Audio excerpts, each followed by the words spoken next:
Mesdames et messieurs, bonjour, bienvenue dans cette nouvelle vidéo. Vidéo qui d'ailleurs n'était pas prévue, mais au vu de la gravité de la situation, eh bien j'ai ressenti le besoin de vous en parler. Pour celles et ceux qui me découvrent avec cette vidéo, bon, tout d'abord je vous invite bien entendu à vous abonner à la chaîne, n'hésitez pas, c'est gratuit et ça soutient de fou, mais je parle souvent des chaînes pour enfants et de la dangerosité à exposer ces enfants très jeunes. Et concernant la famille Pélissard, si au premier abord tu te dis bon, l'histoire est malsaine mais on s'en fout un petit peu, eh bien c'est en faisant des recherches de mon côté que je me suis rendu compte que leur business était encore plus problématique que ce que je pensais. Cependant, j'en vois certains là qui regardent cette vidéo et qui se disent sûrement mais c'est qui en fait la famille Pélissard? Alors laissez-moi tout d'abord vous donner tout le contexte autour de cette affaire avant d'exposer les problèmes autour de celle-ci. La famille Pélissard est une famille composée de 2 parents et de 8 enfants qui s'est fait connaître sur TF1 dans l'émission Famille nombreuse XXL. Cette télé-réalité a pour but de montrer des familles nombreuses au quotidien, dans les bons comme dans les mauvais moments. Et comment vous dire que c'est une émission qui cartonne pas mal puisque le dernier épisode de la dernière saison de cette télé-réalité, qui est sortie en novembre 2022, a réalisé un chiffre de plus de 1 million de téléspectateurs. Et la famille Pélissard a plutôt fait sensation, puisqu'elle sera invitée à réaliser 5 saisons entre 2020 et 2022, avant d'annoncer qu'ils arrêtent l'émission en portant plainte contre TF1 Productions. La mère, qui s'appelle Amandine, explique tout d'abord que les conditions étaient pas folles durant les tournages,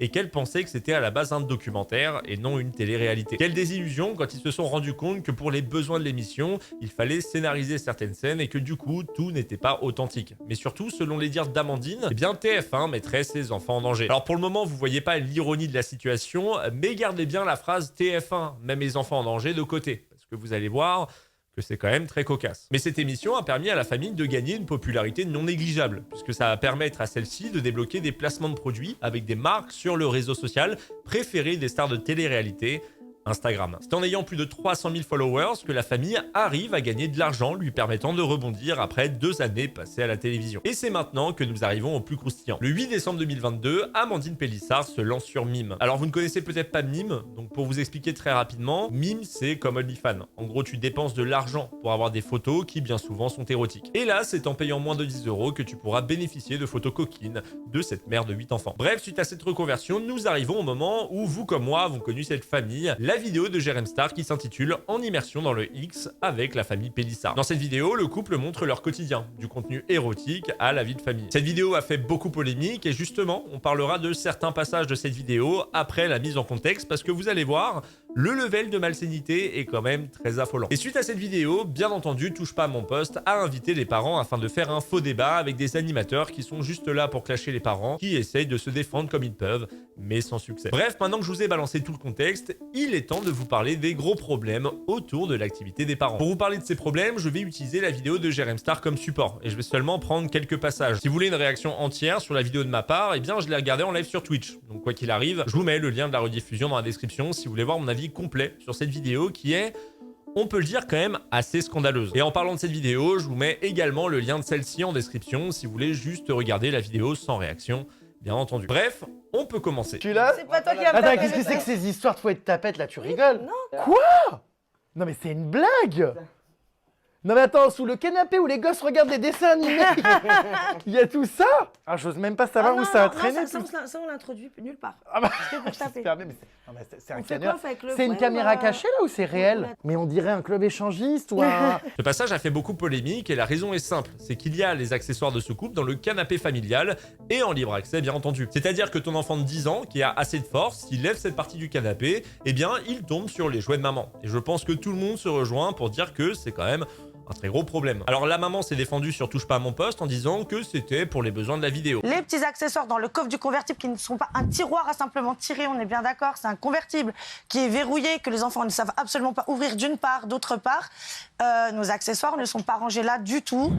D'habitude, ils sont dans un sac en hauteur, dans nos étagères, dans notre chambre. Bon, sauf que tout d'abord, si, tes enfants ont un accès très facile. C'est pas du tout verrouillé, c'est un fait. Et dire le contraire, c'est mentir. Ensuite, ce que je comprends pas, c'est que pourquoi tu dis que de base, les accessoires sont dans la chambre, alors que tu ne le dis pas du tout dans la vidéo pour rassurer les gens. Bien entendu que si moi je vois ça, bah, je vais directement te dire, ok, il y a juste tous les accessoires disponibles pour les enfants. Ce qui est quand même très grave. Donc soit elle ment et les accessoires sont en libre accès pour les enfants, soit ils sont dans la chambre et dans ce cas, elle ne l'a pas dit pour pousser les gens à s'indigner sur la vidéo. Mais dans les deux cas, ça reste un problème. On dirait qu'il est en train, tu sais, d'animer un pantin désarticulé. Mais c'est quoi ce sketch? Alors là, il y a juste un truc que je voulais souligner qui m'a fait rire, c'est, je sais pas si vous avez remarqué, ils mettent un plaid, on dirait un peu, vous savez, le le plaid du cul. Genre, dans l'espace où ils se mettent à poil, et ben ils mettent le plaid. Comme ça, quand les enfants ils se poseront avec leur choc à pic sur leur canapé, et ben cet espace au moins est nettoyé. C'est particulier quand même. Vous en êtes à combien ça a généré combien d'argent depuis que vous avez commencé cette activité? Alors, à notre grande surprise, c'est vrai que ça marche extrêmement bien et on est ravis. C'est vrai qu'en plus, on a des clients très réguliers. Donc, je vais te montrer depuis qu'on a commencé 26 242 €. C'est un truc de dingue. Ouais, c'est incroyable. Maintenant, il est temps de parler de combien elle gagne et surtout de comment elle fait pour gagner en seulement 2 mois 25 000 € bruts. Quand on réfléchit bien, on se demande mais comment elle a fait pour promouvoir son compte mime, mais surtout pour avoir, dès les premiers jours, des pics à plus de 2000 €. Eh bien, tout simplement, le 8 décembre 2022, la mère fait une story Instagram pour faire la promotion de son compte mime, rempli de photos érotiques d'elle, sur le compte famille.pelissard.tf1. Oui, vous rêvez pas. Elle utilise la popularité de la famille et donc aussi des enfants pour vendre son compte mime. Mais au-delà de la story pour faire la pub, il faut également savoir que le lien est disponible aux yeux de tous sur la bio du compte familial. Personnellement, quand j'ai vu ça, ça m'a quand même un peu choqué. D'ailleurs, c'est marrant parce que le couple a porté plainte contre TF1, mais ça ne change pas le pseudo pour pas perdre la certification Instagram. Mais j'espère vraiment réussir à vous expliquer pourquoi. Pour moi, c'est aussi problématique. On n'a pas des parents qui ont fait un compte à côté pour dissocier la famille de leur couple, afin de faire la promotion de leur compte mime. Non, leur compte familial est la source de leurs revenus. Soyons un minimum honnêtes, c'est quand même très malsain. Quand j'entends qu'ils me disent « Oh là là, mais vous avez des rapports sur le canapé, ça soit vos enfants, et toi, t'as des rapports où avec ton mec? Tu baises où avec ton mec? Dans ton lit, sur ton canapé, sur ta table de cuisine peut-être? Enfin, c'est ta vie privée. On s'en tape, tu vois? À un moment donné, faut C'est juste arrêter. que ces gens-là ne l'exposent peut-être pas forcément, ils sont choqués par le Oui, fait mais que en vos fait, enfants, par exemple, mais alors, plus tard, puissent tomber dessus. Après 3 ans de télé, je me rends compte qu'ils sont choqués tous les jours et tout le temps, tu vois? Vos enfants, plus tard, c'est vrai, avec Internet, tout reste, donc peut-être qu'un jour, ils vont tomber dessus dans Bah, c'est quelques pas années. Est-ce que ça vous fait pas Non. peur aussi de vous dire qu'à l'école, par exemple, on Bah non, la preuve, va la peut-être se preuve, non. moquer d'eux Bah non, ou, regarde, la preuve, ça n'arrive pas. Alors, bien entendu, dans ce genre d'histoire, la crainte principale des gens et moi-même, ce sont les enfants. Le couple se défend en disant que les enfants n'ont aucun problème de harcèlement à l'école, sauf que ce qu'il faut comprendre, c'est que tout d'abord, ça ne fait que 2 mois qu'ils font cette activité. C'est encore très tôt et comme la communication ne s'est faite que sur Instagram, ben forcément, peu de gens, au final, étaient au courant. Mais maintenant, il y a une vidéo qui a fait plus de 2 millions de vues sur la chaîne de Jérém Star. C'est d'ailleurs avec cette vidéo que moi, personnellement, je les ai connus. Mais surtout, ils ont été interviewés plusieurs fois sur Touche pas à mon poste. Et Touche pas à mon poste, rappelons-le, c'est tout public. Donc il y a de fortes chances que des collégiens et des lycéens sachent maintenant que les parents Pélissard font du contenu érotique. Et n'importe qui est déjà allé au moins une fois au collège ou au lycée le sait, le pourcentage de chances que leurs enfants se fassent harceler pour ça est très grand. Dites-vous déjà qu'au collège ou au lycée, tu peux te faire harceler parce que tu es en surpoids, parce que tu es trop grand, trop maigre. Alors maintenant, imaginez, vos parents font de l'érotisme. Surtout qu'Internet est très facile d'accès. Et malheureusement, il y a de grandes chances pour que les vidéos et les photos tournent dans leur collège ou leur lycée. Parce que vous ne le savez sûrement pas, mais ils ont annoncé le fait qu'ils ont tourné récemment leur premier porno. Donc venir dire que pour le moment, il n'y a pas de souci et que faire du porno n'aura aucun impact, c'est tout simplement parce que c'est trop tôt. Il est purement logique d'avoir peur pour ces enfants qui, déjà, à l'époque de la télé-réalité qu'ils ont réalisée, eh bien la mère se plaignait du harcèlement des haters sur son couple et ses enfants. Vraiment, pour moi, ils sont complètement dans le déni. Mais dites-vous que c'est pas le pire dans tout ça. Là, on y vient. Pour l'instant, mais imagine dans 2-3 ans. Mais dans 2-3 ans, mais dans tous les cas, dans 2-3 ans, les enfants ils sont petits, donc déjà c'est des plateformes qui sont accessibles qu'aux personnes majeures, tu peux y accéder qu'avec ta carte d'identité, sans quoi tu peux même pas t'inscrire. Bon là maintenant il faut que je vous parle sérieusement de ce que j'ai découvert, parce que je vous avoue je m'attendais pas à ça. Alors je vous l'ai pas dit au début de cette vidéo, mais j'ai payé son mime. Alors je l'ai pas du tout fait pour me rincer l'œil, pour être tout à fait honnête.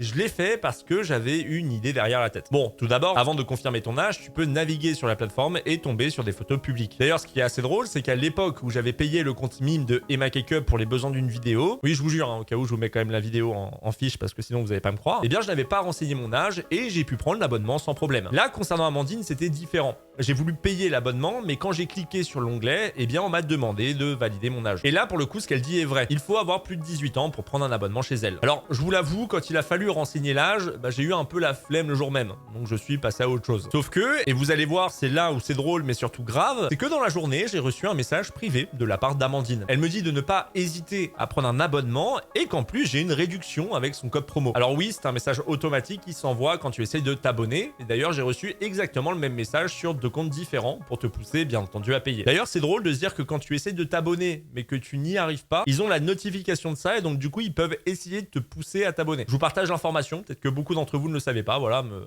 Me remerciez pas. Là, du coup, tu te dis, bah, imaginons j'ai 15 ans, quoi qu'il arrive, je peux pas payer parce qu'il faut que je confirme mon âge. Et je suis niqué parce qu'Amandine a pris ses précautions. Sauf que, et c'est là que ça devient intéressant, dans ce message, il y a une petite photo. Et quand tu cliques dessus, tu la vois allongée à poil sur le lit. Donc n'importe qui s'inscrit sur Mime, même s'il n'a pas 18 ans, pourra recevoir une photo d'Amandine à poil. Et c'est là que ça devient problématique. Et je vous montre en même temps la preuve que quand je clique pour m'abonner, eh bien ça me demande toujours de confirmer mon âge. Si vous voulez mon avis, je pense pas que ce soit autorisé de balancer ce genre de photos en privé avant la confirmation de l'âge. Sinon, ça veut dire que les enfants ne sont pas forcément protégés. Je pense quand même que la plateforme Mime met une certaine protection pour éviter justement que les enfants tombent sur ce genre de contenu. Et d'ailleurs maintenant, je vais en profiter pour vous dire pourquoi j'ai décidé de payer un abonnement chez Amandine. Et vous allez voir que là, on entre dans quelque chose que je considère de très malsain. Quand vous créez un compte Mime, forcément, il faut donner envie aux gens de s'abonner. Mais comment faire? Bien sur votre profil, ce que vous pouvez faire, c'est mettre quelques photos en public, donc non floutées. Et si le client veut voir les autres photos, il devra payer. Sauf qu'en naviguant sur son profil, il y a une photo en public qui m'a interpellé. Celle-ci. Non, vous ne rêvez pas, elle pose en petite tenue de Mère Noël, et derrière, on voit les photos de ses enfants non floutés. TF1, mais mes enfants en danger. Du coup, moi, logiquement, je me dis, les photos, elles sont prises un peu à la va-vite avec un iPhone sur le canapé. Forcément, on sent pas trop le professionnalisme. Et je sais pas pourquoi, mais mon petit doigt me dit qu'il est fort possible que ce soit pas la seule photo où on voit ses enfants dans le fond. Maintenant, je pense que vous comprenez pourquoi j'ai payé l'abonnement.